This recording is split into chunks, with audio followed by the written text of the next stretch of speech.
ಅವರು ಕೊಟ್ಟಿದ್ದಾರೆ ಕಣ. ಇವತ್ತೆಲ್ಲ ಒಂದೆರಡು ಬೆಳಿಗ್ಗೆ ಚೆನ್ನಾಗಿಲ್ಲ ಅಷ್ಟೇ ಮಾಡ್ತಾರೆ, ಎಲ್ಲ ಹೋಗ್ತಾರೆ. ದೇರ್ ನಾವು ಇರೋದೇ ಸಿನಿಮಾ ಇಂಡಸ್ಟ್ರಿಗೆ, ನಾನು ಹುಟ್ಟಿರೋದೇ ಸಿನಿಮಾಗೋಸ್ಕರ.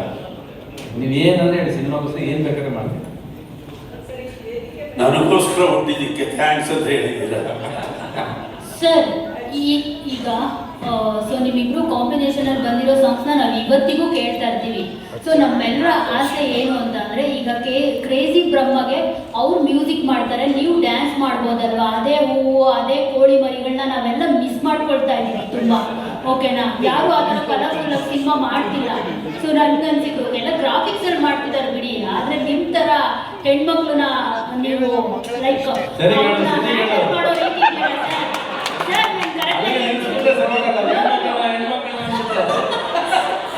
ಸರ್. ನೀವು ಹೆಣ್ಮಕ್ಳನ್ನ ಹ್ಯಾಂಡಲ್ ಮಾಡೋ ರೀತಿ ಇದೆಯಲ್ಲ, ತಿರ್ಸೋದು ಅದೆಲ್ಲ ಬೇರೆ ಯಾರು ಮಾಡಕ್ ಸಾಧ್ಯ ಇಲ್ಲ ಸರ್.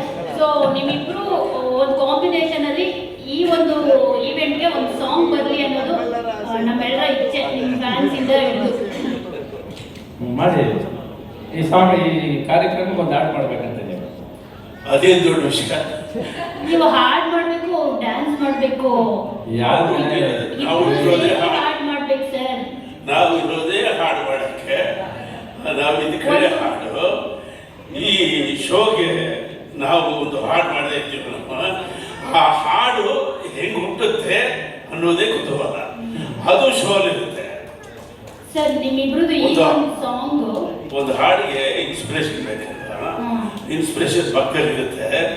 ಅವ್ರು ಹೇಗೆ ಇನ್ಸ್ಪೈರ್ ಮಾಡ್ತಾರೆ ಅದನ್ನ ನೋಡಿ ಆ ಇನ್ಸ್ಪಿರೇಷನ್ ತಗೊಂಡು ನಾವು ಹೇಗೆ ಹಾಡು ಮಾಡ್ತೀವಿ ಅನ್ನೋದು ಚೆಕ್ ಮಾಡಿ, ಆವಾಗ who is crazy, who is Brahma ಎಲ್ಲ ಗೊತ್ತಾಗುತ್ತೆ. ನೀವು ಕರೆದ್ರೆ ಖಂಡಿತ ನಾವು ಬಂದು ನಾವು ಚೆಕ್ ಮಾಡ್ತೀವಿ ಸರ್. ನೀನು ಏನಂದ್ರೆ ಬ್ಯಾಕ್ ಲೈಟ್ ಅಲ್ಲಿ ಇದೆಯಾ, ನಿನ್ನ ಮುಖ ಕಾಣಿಸ್ತಾ ಇಲ್ಲ ಸರ್. ಇನ್ನೊಂದು, ಈಗ ನೀವು